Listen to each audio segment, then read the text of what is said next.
Hello, hi mga nay! Kumusta po ang inyong buhay-buhay? Anyway, ang video na to ay 2 days nga after ng bagyong Christine. Sa pagkakaalala ko, parang biyernes nung araw na to at hindi ko na nga pinapasok si Kuya Build kasi alanganin na rin naman yung araw. Syempre, kami ni Bossing tuloy ang pasok namin kaya nga kailangan ko uling magsaing para pambaon. At habang nagsasaing nga ako ay nagtimpla na rin si Bossing ng aming kape. Basta nandito si Bossing, lagi talaga akong may kape sa umaga kapag ka nagkape siya. Minsan kasi nakakalimutan ko na yan eh. Nilagyan ko nga rin ng konting gatas kasi si Bossing pag nagkakape siya yung puro lang. At habang nakasalang yung sinaing at inaantay ko nga siyang maluto ay nasikaso ko na nga rin to pang ulam nila. Bali, nag-uwi lang ako ng chicken nung gabi at kinabukasan pa nga namin kakainin. It's either pambaon o pang ulam namin dito sa bahay. And since hindi ko pinapasok si Kuya Wilt, si Bossing nga lang yung magbabaon. At kapag giniinit ko tong mga chicken, ginugupit ko nga siya sa maliliit. 4 na pirasong malalaki lang kasi itong binibili ko. At dahil 5 kami, kailangan ko nga siyang paliitin para magkasya sa amin. Saka kapag inuulam ng mga bata, yung isang malaki hindi rin naman nila nauubos. Kaya naman pinapaliit ko siya hanggang sa bite size lang para kahit papano yung makukuha ng mga bata ay yung kaya lang nilang i-consume. At itong umaga nga kahit papano medyo gumanda-ganda na rin yung panahon. Kaso meron pa rin talagang panakanakang ulap na dumadaan at minsan ay pagbugso-bugsong ulan.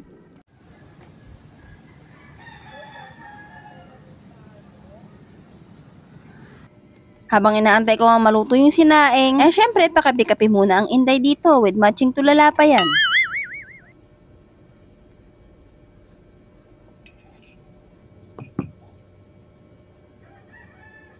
At syempre, nung naluto na yung sinaing, sinunod ko na nga rin iinit itong mga chicken. Pagkatapos, pinipare ko na nga rin yung baon ni Bossing.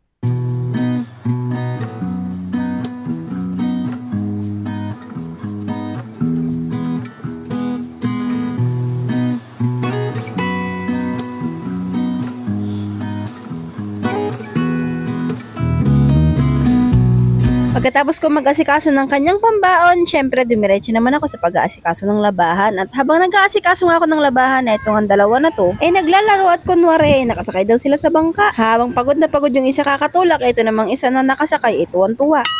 At dito makikita nyo pa rin yung mga naiwang kalat nung bagyo. Hindi pa nga namin maasikaso ni Bossing kasi nga pares pa rin kaming may pasok. At kahit anong mangyari, hindi pwedeng lagpasan ang mga labahan. Kasi naman, pagka isang araw o dalawa na hindi ka nakapaglaba, naku po, santambak talaga yung labahan mo. Ayan, kung makikita nyo, habang naglalabas ako ng aking mga lalabahan, meron pa ako nakasampay dun sa loob at hindi pa nga rin naitutupi. Pagkatapos ko mailabas yung aking mga labahan at habang umiikot yung washing, naisipan kong bawasan yung mga damo sa may daanan namin. Palagi na kasi ako may kasabay kapag umuwi at meron silang tricycle. Kaya naman bago sila umuwi sa kanila, hinahatid nga muna nila ako dito sa bahay. Yun nga lang medyo nakakahiya na kasi naman yung mga damo sa daanan namin talaga namang mataas na. At kapag tumama sa mata mo talaga naman kulang na lang mabulag ka. Babawasan ko lang naman para kahit papano medyo umikli-ikli sila. Hindi kasi ako pwede magtagal dito gawa ng meron pa akong pasok. Gusto ko nga sana bunutin, yun nga lang medyo matagal yung pagkain ng oras noon kaya ito babawasan ko na nga lang muna.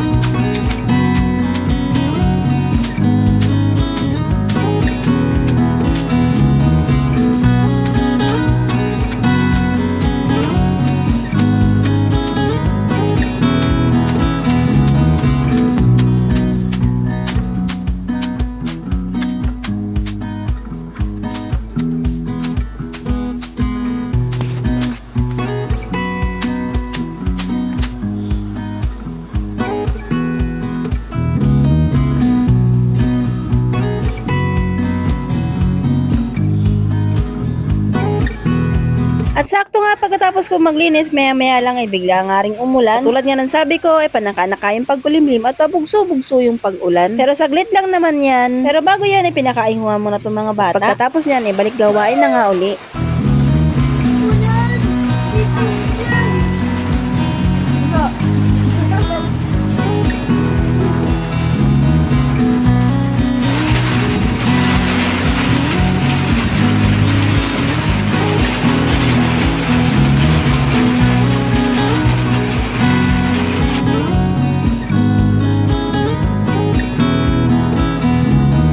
Nung tumila na yung ulan ay nagpusige na rin akong magbanlaw agad kasi naman kailangan kong matapos to at ako'y may pasok pa. Laging ganito yung araw-araw na senaryo ng buhay ko eh. Bago ako pumasok, maglalaba muna o kaya mag-aasikaso ng mga bata. Wala eh, ganun talaga. Nanay tayo eh. Wag din kayong mahuumay kahit puro laban na lang yung kasama sa mga vlog ko, no? Hindi na kasi ako laging nasa bahay. Hindi katulad noon na mayroon kahit papanong pagtatanim or kung saan-saan kami napapadpad, makapagbenta lang ng mga paninda namin. Anyway, as usual, eto tapasok na nga rin sa work. Nag-tricycle na nga ako kasi medyo late na talaga ako. Eh, hinabol ko pa kasi ma-dryer yung mga binanlawan ko na yun. Pag hindi kasi siya na-dryer agad at na-stack ng ganon sa pagkabanlaw, eh, medyo umaamoy. Alam nyo na, hindi naman ako nagluluglog bago magsabon ng mga damit, diba? Kaya yun minsan, pag nagmamadali magbanlaw, eh, may mga naiiwan pa mga bula-bula. Kaya dinadryer ko muna siya kahit na mamayang gabi ko pa siya maisampay kasi kahit pa parang hindi ganun yung amoy niya. Anyway, palagi na nga pala kami may kasama sa work. Hindi katulad noon na solo-solo lang namin. Dati kasi pag day off nung isa, eh, straight nga yung isa. Tapos wala pa siyang kasama. Talaga namang pagod-pagod. Grabe. Buti na lang ngayon at hindi na gaanong pagod kasi nga meron na kaming kahati sa mga gawain. Anyway, fast forward at uwian na. Eto nga, naabutan ko yung mga bata na naglalaro. At hindi nga nila agad napansin na dumating na ako.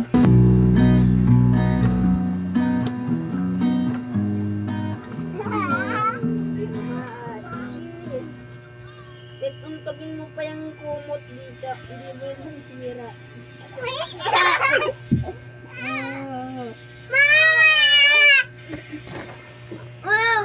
Masarap lang din talaga sa pakiramdam na ganito yung pagsalubong nila sa'yo. Anyway, eto hindi pa ako nakakabihis, nag-push na nga akong magsampay. Kumain naman na kasi yung mga bata, nasikaso na sila ni Bossing at ako kumain na rin ako sa store bago umuwi. Kaya naman bago matulog, ito nga muna mga sampayan yung inaasikaso ko kasi para bukas ilalabas ko na nga lang sila. Anyway, maraming salamat sa'yo kung nakaabot ka sa part na to ng video ko. Pasensya na at medyo paulit-ulit yung gawaing bahay. Alam nyo na, gawaing nanay. Huwag kayong mag-alala at marami pang ganitong eksena ang masasaksihan nyo. At hanggang dito na nga lang po muna. Thank you for watching.